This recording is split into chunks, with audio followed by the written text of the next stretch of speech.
Assalamualaikum warahmatullahi wabarakatuh. Alhamdulillahirrabbilalamin. Assalatu wassalamu ala asrofil anbiya'i wal mursalin Sayyidina wa maulana Muhammadin wa ala alihi wa sahbihi ajma'in amma ba'd. Kami dari kelompok 10 yang beranggotakan saya Linda Dwi Kurnalasari dan Irma Khairatun Nisa dengan tema yaitu pengadilan militer.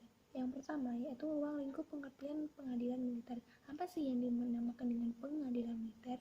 Pengadilan dalam lingkungan peradilan militer adalah badan yang melaksanakan kekuasaan kehakiman di lingkungan angkatan bersenjata, yaitu disebut dengan pengadilan militer atau bisa disingkat dengan Dikmil, pengadilan yang bertugas untuk memeriksa dan memutus segala pada tingkat pertama perkara pidana dan sengketa tata usaha militer sebagaimana yang ditentukan dalam pasal 40 Undang-Undang RI nomor 31 tahun 1997, yakni prajurit yang berpangkat kapten ke bawah peradilan ini meliputi pengadilan militer, pengadilan militer tinggi, pengadilan militer utama, dan pengadilan militer campuran.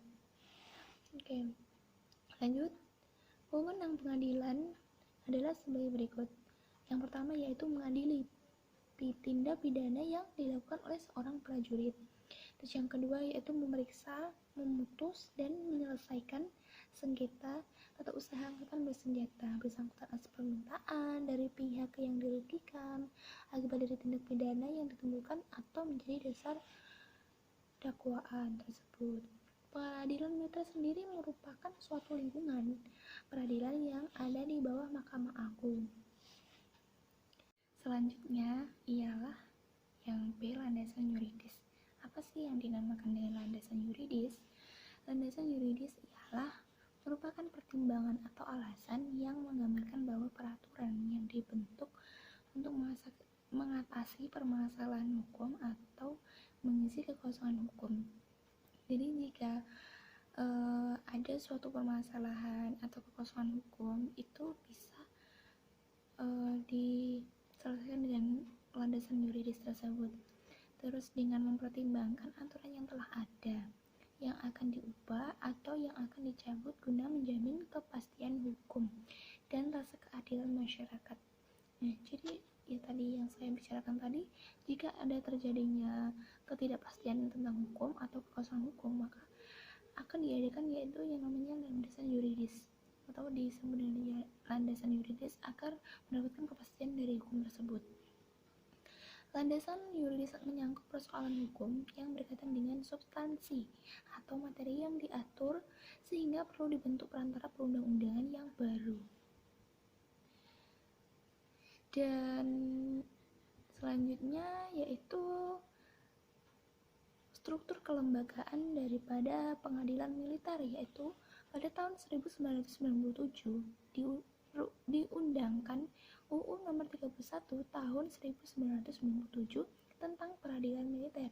Undang-undang ini lahir sebagai jawaban atas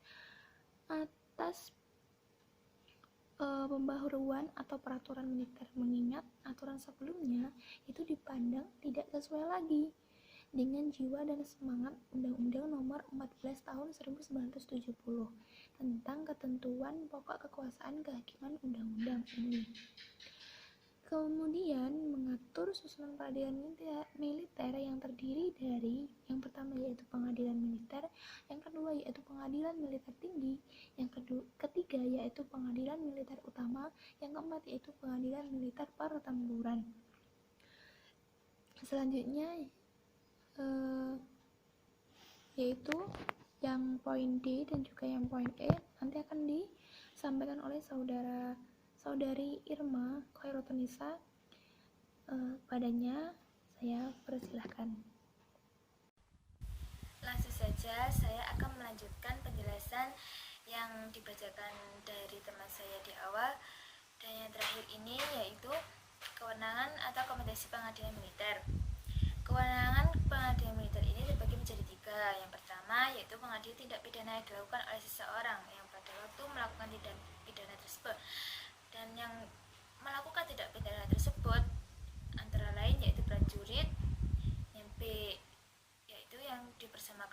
undang-undang dengan prajurit, anggota suatu golongan atau badan yang dianggap sebagai prajurit dalam lingkungan militer. Yang C, seseorang yang tidak masuk dalam huruf A dan B prajurit dan yang dibersamakan undang-undang dengan prajurit itu tadi, yang keputusan Panglima dengan persetujuan Menteri Kehakiman harus diadili oleh suatu pengadilan dalam lingkungan pengadilan militer. Kewenangan yang kedua yaitu memeriksa, memutus, dan menyelesaikan sengketa tata usaha angkatan bersenjata. Kewenangan yang ketiga yaitu menggabungkan perkara gugatan ganti rugi dalam perkara pidana yang bersangkutan atas permintaan dari pihak yang dirugikan sebagai akibat yang ditemukan oleh tindak pidana yang menjadi dasar dakwaan, dan sekaligus menuntut kedua perkara tersebut dalam satu putusan. Hakim pengadilan militer diatur dalam Undang-Undang Pasal 16 Nomor 31 Tahun 1997 tentang Peradilan Militer. Syarat-syarat menjadi hakim militer. Yang pertama yaitu bertakwa kepada Tuhan Yang Maha Esa. Yang kedua yaitu setia dan taat kepada Pancasila dan Undang-Undang Dasar 1945. Yang ketiga yaitu tidak terlibat partai atau organisasi terlarang. Yang keempat yaitu paling rendah berpangkat kapten dan berijazah sarjana hukum. Yang kelima yaitu berpengalaman di bidang peradilan dan hukum.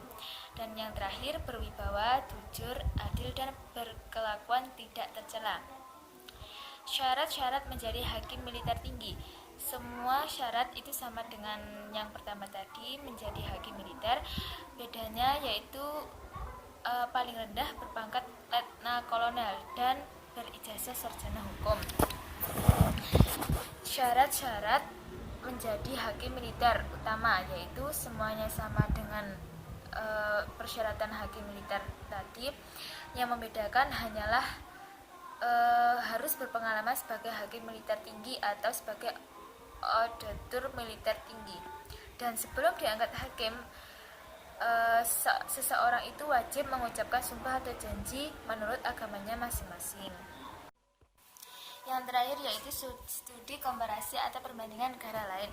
Di makalah sudah ada dan sudah dijelaskan. Di sini kami ambil yang ada di luar negeri untuk perbandingan peradilan militer dengan Indonesia.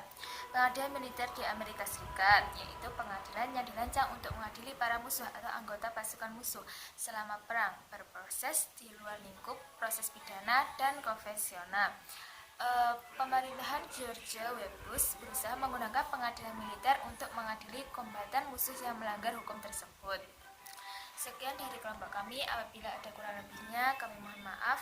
Wassalamualaikum warahmatullahi wabarakatuh.